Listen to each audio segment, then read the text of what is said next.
What's happening, everybody? Welcome back to this Forgo. We are back with some Snowbreak Containment Zone because I want to show you guys something really insane in this game, and I hope to God it stays implemented in the game whenever it comes out on July 20th. So one new thing that I noticed, guys, in the second week of the event, you're going to get another new character. Now, they give you one free sniper character called Gal, which is pretty damn awesome, but they're actually going to give you another character. And as you guys can see, all these are summons. These are weapon summons. These are character summons, and they're going to give you quite an abundance of these in the second week. So that is fantastic. Really, really amazing. Now, what I really want to show you guys in this video is I've talked about how in Snowbreak Containment Zone, you can pretty much farm for everything that you need, completely free to play, including when you get your limited character from your banners. You can even farm for shards for them to level them up, which is amazing. But something that even topped that even more, or not really topped it, but something that I thought was really, really amazing that I just unlocked is that you can actually farm for other materials like these logistics. Now, the reason this is really amazing is whenever these things here actually add a certain bonus to your characters that can add attack, defense, HP, and what so have you. And they can also add a little bit more, like, for example, the more officers you have on your team. So you can max up to 3 officers on your team, right? And for a specific squad, for example, this says Dream Watcher Squad. I have 2 Dream Watcher Squad characters on this team, and it's giving me an extra 12% attack. And whenever I click on a character that has all 3 matching, all 3 of these are matching, you can see with 2 officers, I get an extra 12% attack, but I also get an extra ballistic damage, which is the damage from your gun, by another 20% with 3 officers on the team. Okay, now the reason this is really, really important is these things are not in the banners. You don't pull for these things at all. You actually farm for them, right? Well, if you jump in here and you go into fight and you go into main story or operation, right? Click on operation and you click all the way to obtain logistic officers. In here's where you can actually farm for these things. And what you're going to notice is as you level up through here, you're going to notice these little icons here that say +5, +3, +6, +8, right? So what that is the amount of points that you're going to get for a progression to a pity for the specific logistics that you are looking for.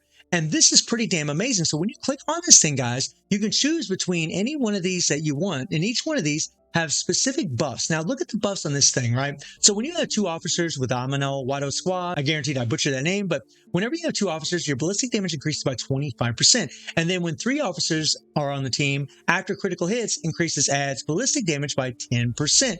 Max 5 attacks, or 5 stacks. This goes up to 50%, guys, and this effect will be cleared when the operative leaves the field. So this is really, really nutty as far as your extra damage. This is still going up to 50%. And then when you click on this one here, you can see that your auxiliary units, which is the side units that you're going to use, it's not your actual weapon, but it's the side weapons that you're going to be using. They get a ridiculous amount of healing and strength. And then here you can see you can increase your attack of max 20 stacks, my friends. When 3 officers are on this team, each time a standard skill or ultimate skill or support skill hits the target, increases self-attack by 2.5% for 5 seconds. This max up to 20 stacks. That is a lot of extra damage, my friends, right?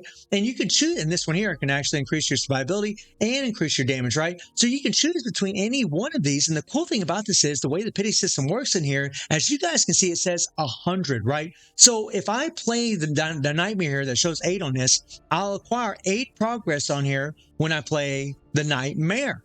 And when I get to 100, I'm actually going to get one of these logistics, right? And you can see right now, guys, that I've already acquired one of them. And the cool thing about this is whenever you do reach your pity, you will get one of the 3. You don't know which one you're going to get. But unlike other games with all that crappy RNG, this game eliminates the RNG because whenever you get whatever one of the 3 logistics, it actually removes it. And then the next time you go to the next pity, you'll get one of the other ones. And then when you ever get that one, then only one's going to remain and you can actually farm for that one.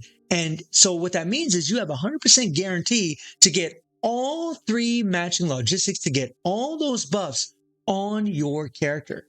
And that is just wonderful, my friends. Like, I can't even stress how good that is. I play a lot of gotchas, and I just don't usually see things like this where they actually eliminate the RNG completely, because what games normally do is they will milk out that RNG to try to make as much money as they can. But in this system, they're not doing that.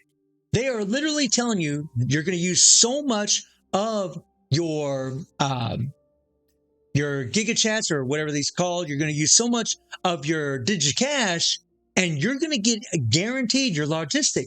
And if you do 3 pities of this, you'll get all 3 of them guaranteed, which is phenomenal. Like, it is so sick. And like right now, I'm at level 46 and I can't move any further in the game until I get to level 50 as far as the story. So I'm just going to be farming for those logistics, trying to get those OP ones to level up so I can really buff up my characters. And something else that's pretty awesome is every single day for the last few days, they have been giving us ridiculous amounts of pulls. Now, I think this is just for the CBT, but really, really awesome and generous of them to provide us with so many of these pulls, like 2020. Like, this is just really awesome. Don't expect this to happen in the global version of the game when it gets released on July 20th. But I just want to say thank you to the devs for doing this, because this really does help the progression for the CBT users. So that way we can really test out the game and give the honest feedback that we have about it. And I can tell you guys, so far, from everything that I've talked about in past videos and this current video, I am just super, super happy with this game. It's honestly insane that they actually eliminate the RNG from getting those things to level up your characters. So guys, let me know what you think about this new information regarding Snowbreak Containment Zone. And I do stream on Twitch at 9 p.m. GD+7 time. The link is in the description below. And I hope you enjoyed the video. Thank you for watching. Y'all take care and have a good one. See you, everybody. Take care.